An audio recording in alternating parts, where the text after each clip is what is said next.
नमस्कार. आज आपण अब्राहम लिंकन यांच्याबद्दल एक छोटीशी माहिती ऐकणार आहोत.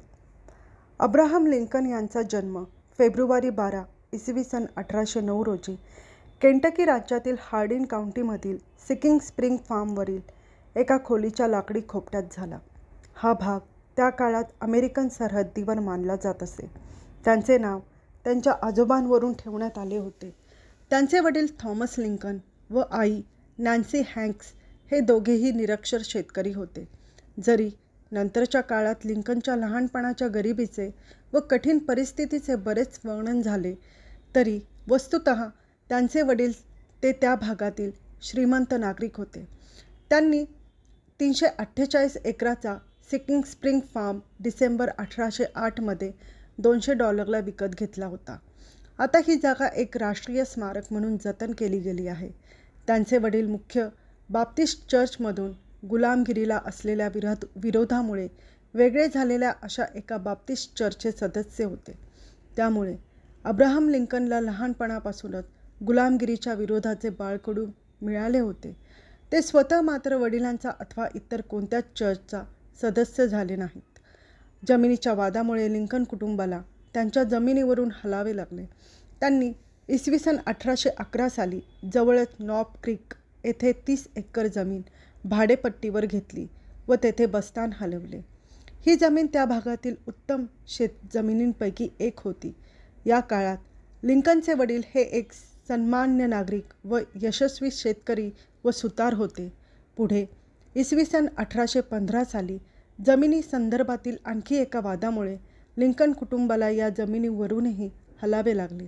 या सर्व त्रासास कंटाळून लिंकनच्या वडिलांनी इंडियाना राज्यात हलण्याचा निर्णय घेतला. या राज्यातील जमिनीचे केंद्र सरकारने सर्वेक्षण केले असल्याने येथील जमिनींचे कागदपत्र अधिक स्पष्ट व विश्वासार्ह होते. पुढे अब्राहम लिंकनने सर्वेक्षण व वकिली शिकण्यामागे कदाचित या घटनांचा परिणामही असण्याची शक्यता आहे.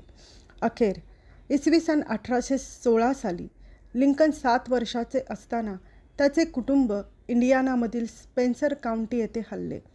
लिंकनने या हल्ल्यामागे आर्थिक परिस्थिती व केंटकीमधील गुलामगिरीची पद्धत अशी 2 कारणे होती असे पुढे सांगितले आहे. लिंकन 9 वर्षाचे असताना इसवी सन 1818 साली त्यांच्या आईचा विषबाधेमुळे मृत्यू झाला. लवकरच लिंकनच्या वडिलांनी सारा बुश जॉन्स्टन हिच्याशी दुसरा विवाह केला. लिंकनच्या सावत्र आईने त्यांचा स्वतःच्या मुलासारखाच मायेने सांभाळ केला. आणखी आर्थिक व जमिनीशी निगडीत अडचणींनंतर इसवी सन 1830 साली लिंकन कुटुंबियांनी पुन्हा एकदा स्थलांतर केले व इलिनॉय राज्यातील मेकन काउंटी येथे सरकारी जमिनीवर बस्तान हलवले. पुढील वर्षी 22 वर्षाच्या लिंकनने स्वबळावर जगण्याचे ठरवले व डेंटन फ्रूट या व्यापारासाठी काम करण्यास सुरुवात केली. त्यांचे काम न्यू सेलम ते न्यू ऑर्लियन्स येथे बोटीने माल वाहून नेण्याचे होते.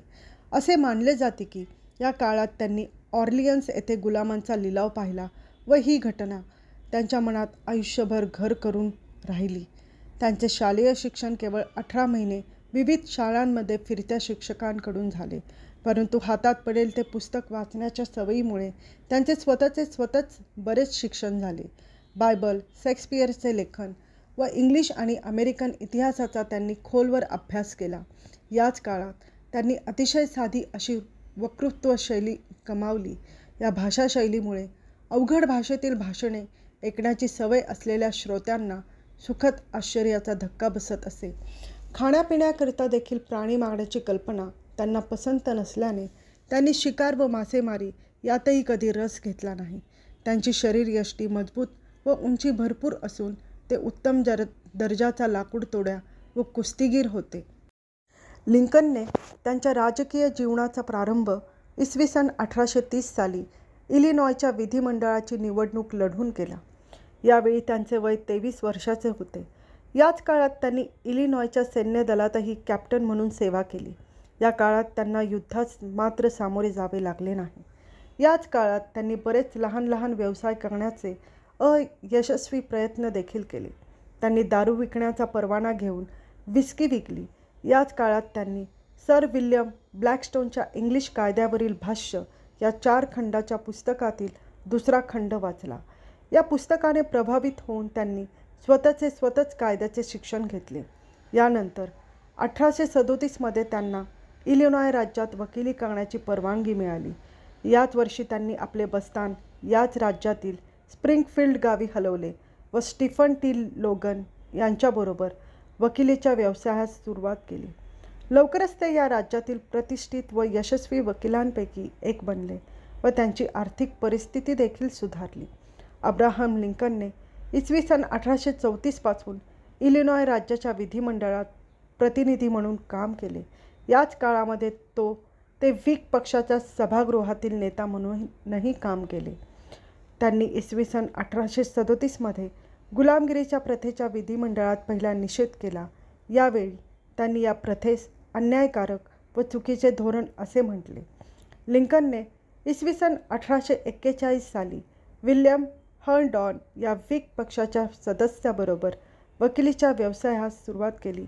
या दोघांनीही इसवी सन 1856 नव्याने सुरू झालेल्या रिपब्लिकन पक्षात प्रवेश केला. धन्यवाद.